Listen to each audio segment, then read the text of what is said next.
Everybody doing this evening? And I am here just trying to talk a little baseball this evening.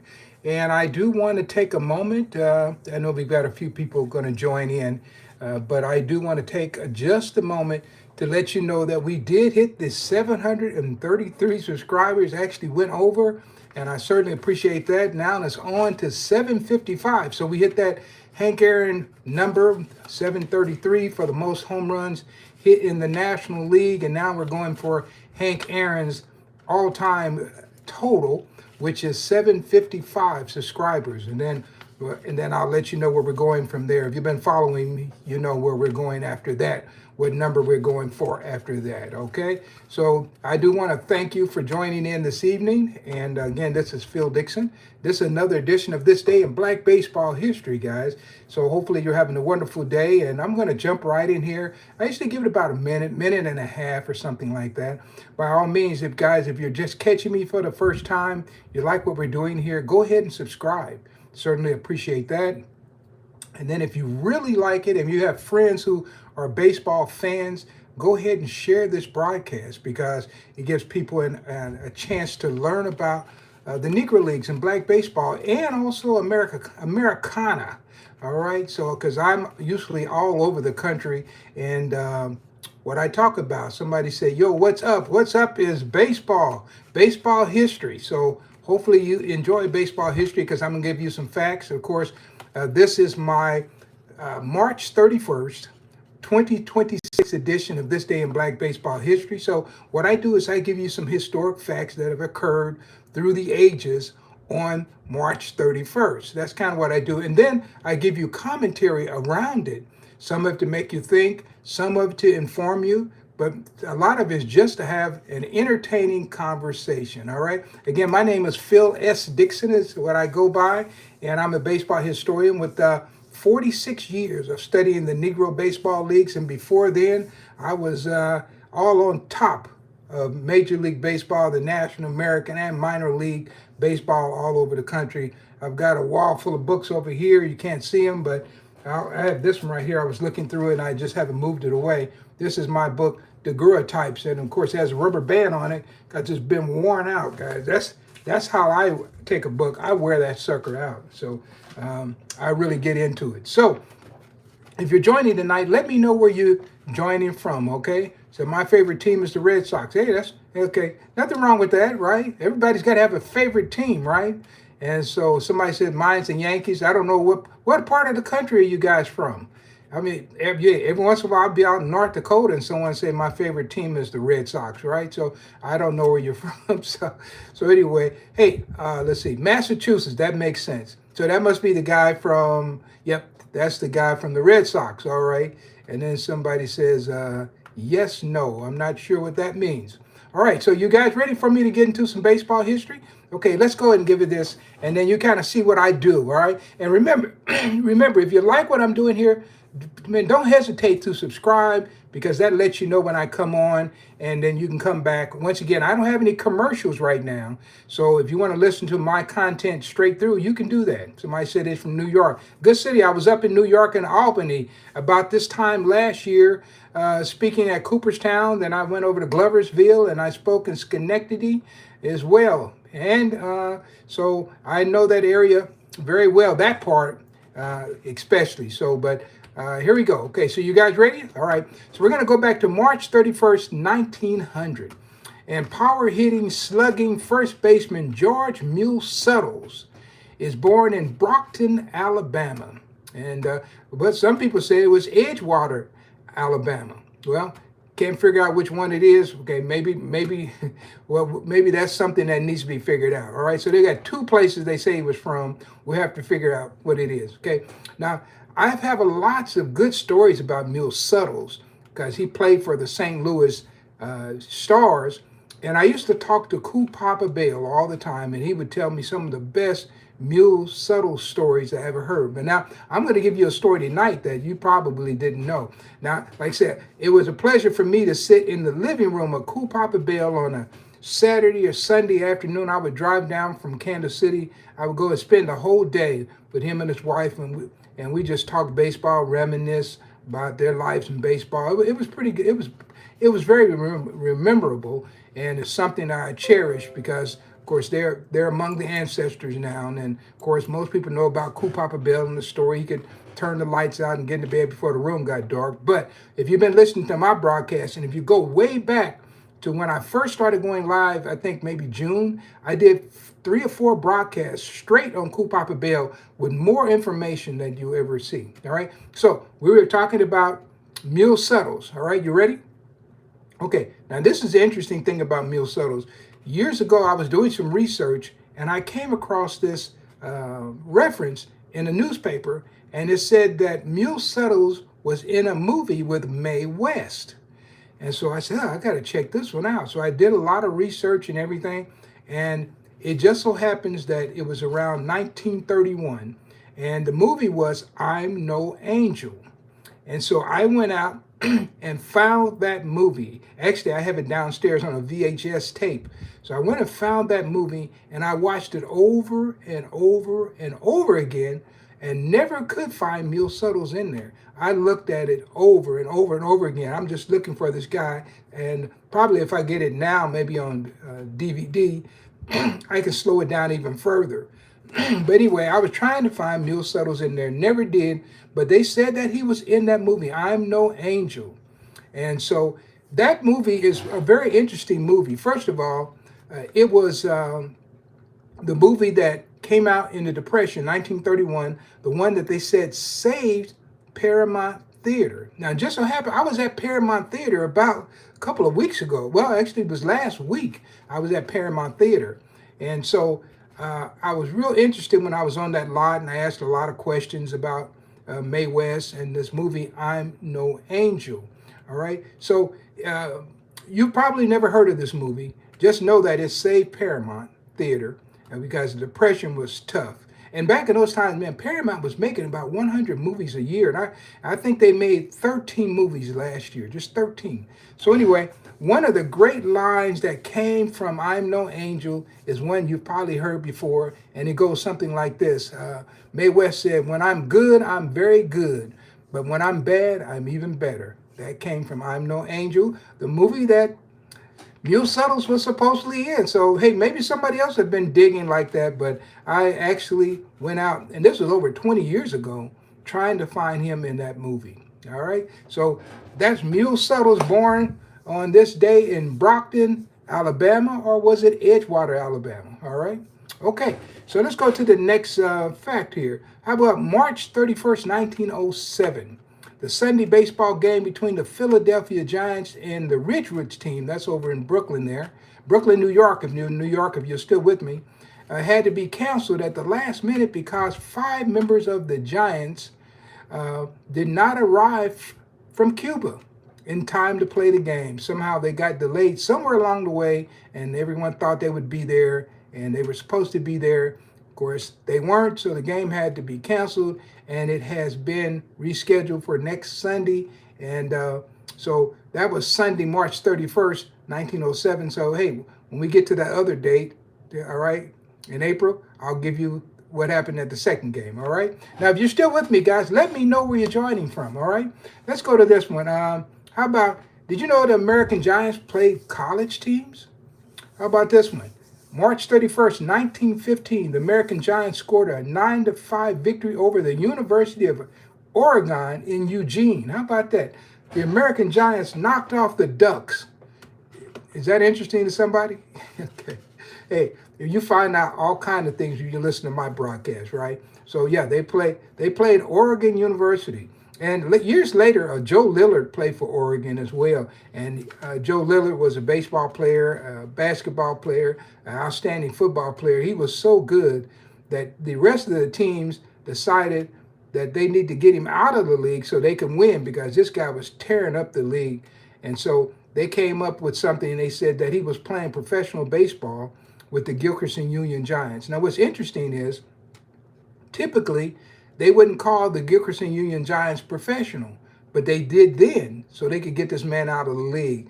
And of course, the representatives with the league, I think it was the PAC, I'm not sure which one, I don't know which league it was, but they agreed, and Joe Lillard was ousted out of the league. He did reoccur later on with the Chicago Cardinals of the NFL. So Oregon has a little history there as well. So did you know this history? Okay. All right. I don't know. How about this one? March 31st, 1929. Somebody still in here. 1929. Melvin Luther Duncan. He was a 1950s left-handed pitcher for the Kansas City Monarchs. He was born in Ann Arbor, Michigan. Okay, and before the joining the Monarchs, he had shown great ability on a military team. And so he pitched for the Fort Knox Army team in 1947, where he posted a 19-1 record. Man, so he worked his way up to the Kansas City Monarchs. And of course, he never really played minor league baseball. They weren't able to sell his contract, and so, but he did play winter ball in Venezuela and played in some other independent leagues in the Mandak League, played at Bismarck, North Dakota, and some places like that in different leagues. But he's pretty much a forgotten guy now. But his name was Melvin Duncan, a left-handed pitcher, little guy, but he could really bring it. So I always like to talk about those guys. All right. And how about this guy? He's in the Hall of Fame. And what I'm going to talk about him is March 31st, 1942.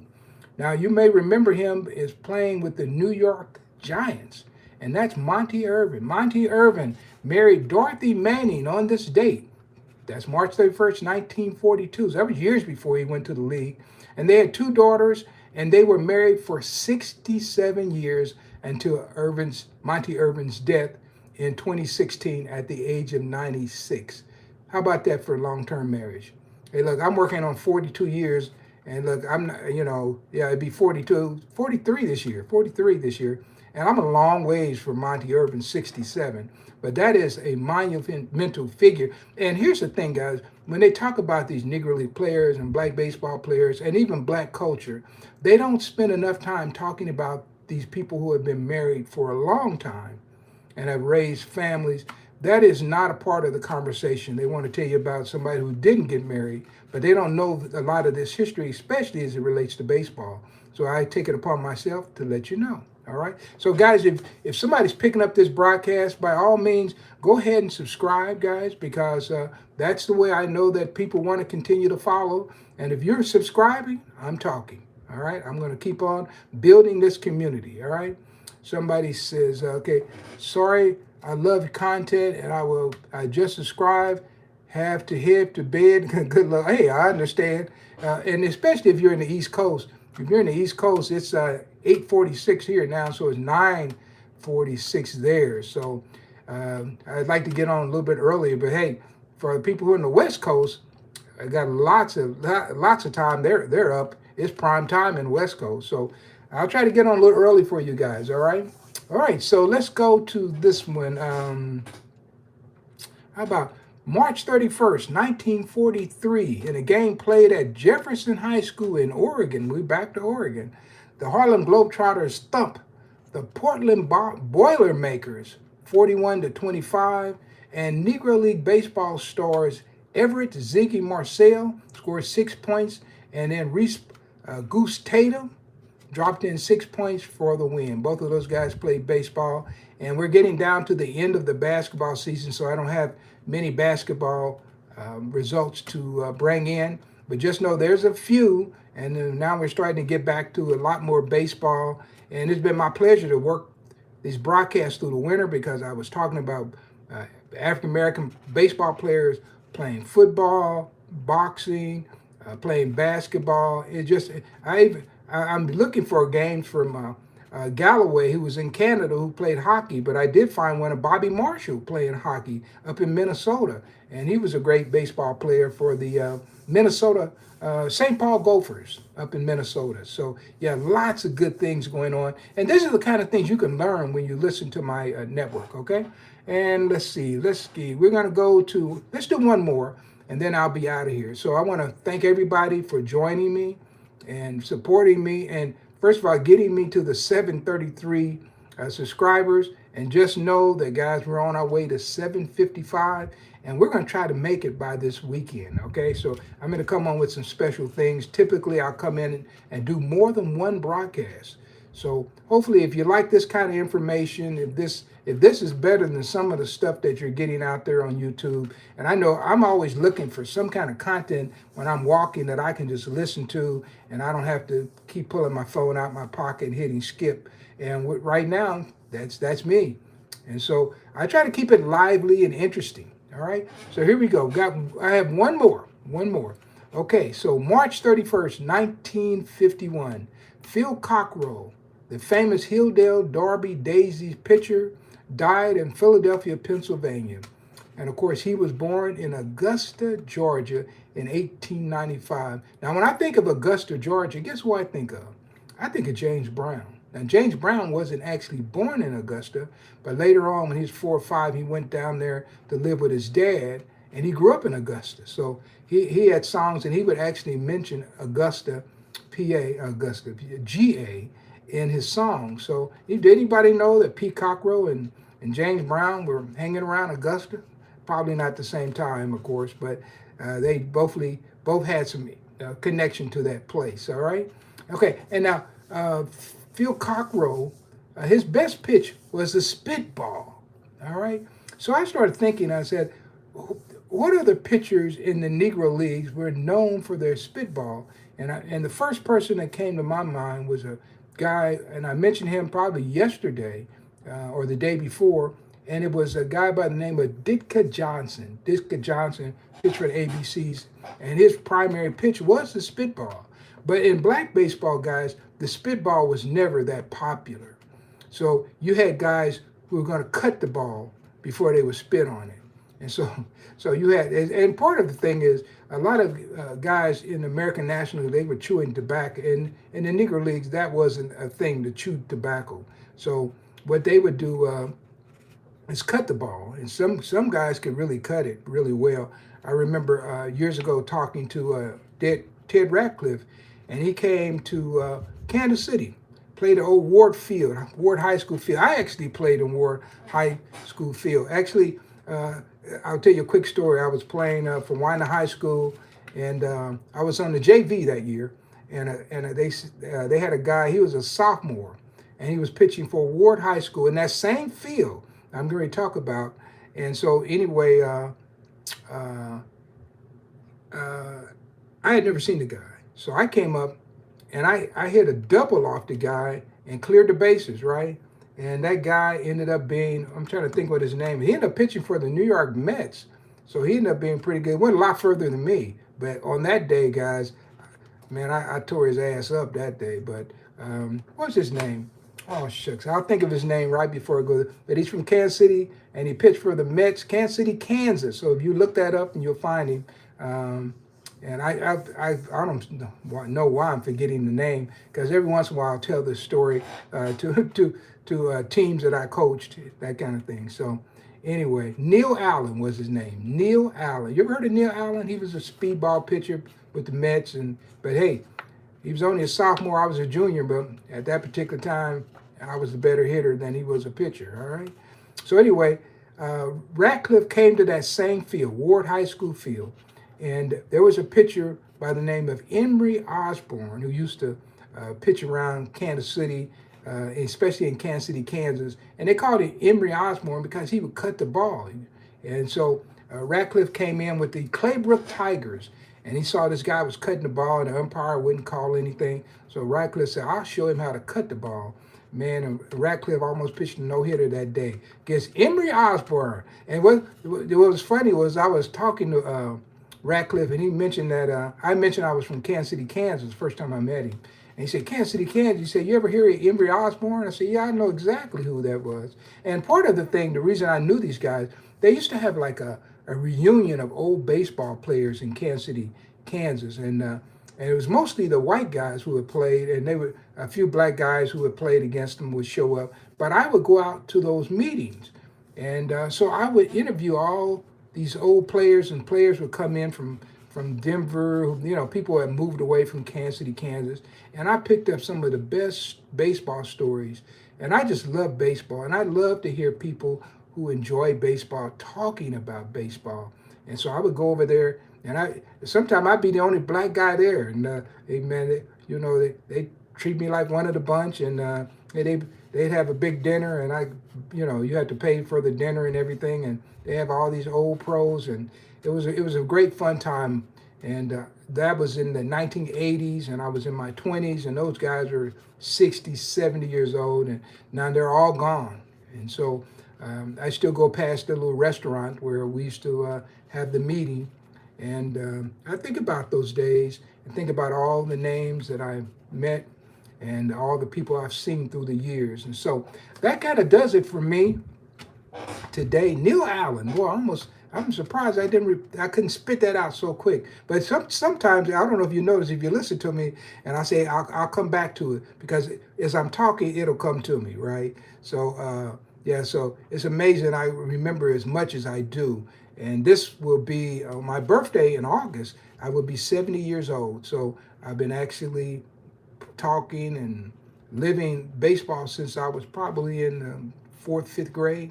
And so I'm still out here enjoying this game, wonderful game, and looking forward to getting out to Royal Stadium. And if I'm on the road, going out to a stadium somewhere outside of Kansas City. Of course, in Kansas City, Kansas, not too far from me, they have the American Association Kansas City Monarchs that play, so I'll get a chance to get out there as well. So, guys, hopefully you've enjoyed this tonight. I'm about finished now, but my name is Phil S. Dixon, and I'm a published author, guys. I do have a copy of one of my books here, right here. This is my latest book, and this is the part of Phil S. Dixon's American Baseball Chronicles series, and this is on the 1910 Chicago Leland Giants. And so, guys, you can pick that up.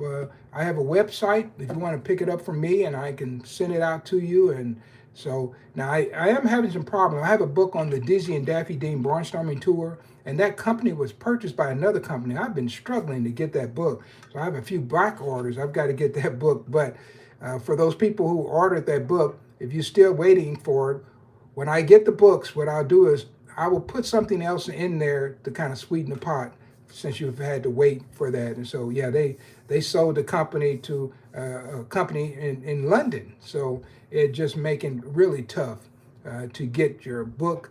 And so yeah, so that's it, guys. And of course, people usually buy them through my website because I can autograph them as well. So I just want to thank everybody who's been supportive of this community that I've started here, and this is a place we talk baseball, we talk a little Americana, we just cover a lot of stuff, and so I have a ball. Sometimes I have these little facts that I have in this spreadsheet here, Excel spreadsheet. I started loading this up maybe 25 years ago. I would put interesting facts that I would find, and now I never thought that I would be actually doing a broadcast, and I can go back and pull this information. And so that's the reason why nobody has a broadcast like this, because they'd have to start from scratch. So this is a pretty unique place right now, and it will continue to be unique because I research every day. All right. So I just want to thank you. That's my last thank you, and this is going to be the official sign off. So I will see you tomorrow with another edition of This Day in Black Baseball History. So hopefully you're enjoying that. And guys, if you do, share, subscribe, and tell your friends, and we'll keep growing, and I'll keep bringing you information. And I'm going to do things that, guys, you never expect, but we'll have a good time here. All right? So thank you, guys. Have a nice evening. I'll see you real soon. This is Phil Dixon. I'm signing off for tonight.